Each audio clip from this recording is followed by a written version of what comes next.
Hello, ഇന്ന് തയ്യാറാക്കാൻ പോകുന്ന ഒരു വെജിറ്റബിൾ ഓംലേറ്റ് ആണ്. തയ്യാറാക്കിയാലോ? ഇവിടെ ഒരു മുട്ടയാണ് എടുത്തിട്ടുള്ളത്. മുട്ട ഒന്ന് പൊട്ടിച്ച് പാത്രത്തിലോട്ട് ഒഴിച്ചു കൊടുക്കാം. സവാള അരിഞ്ഞത് ഇട്ട് കൊടുക്കാം. ബീൻസ് ഇട്ട് കൊടുക്കാം. ക്യാരറ്റ് ഇട്ട് കൊടുക്കാം.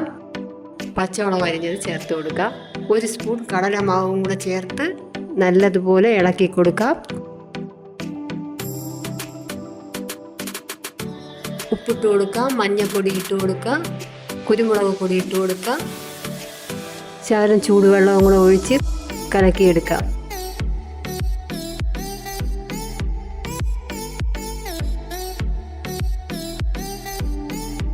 ഒരു പാനടുപ്പി വയ്ക്കാം.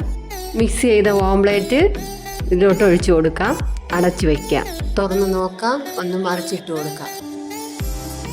വെജിറ്റബിൾ ഓംലേറ്റ് ഇവിടെ റെഡി ആയിട്ടുണ്ട്.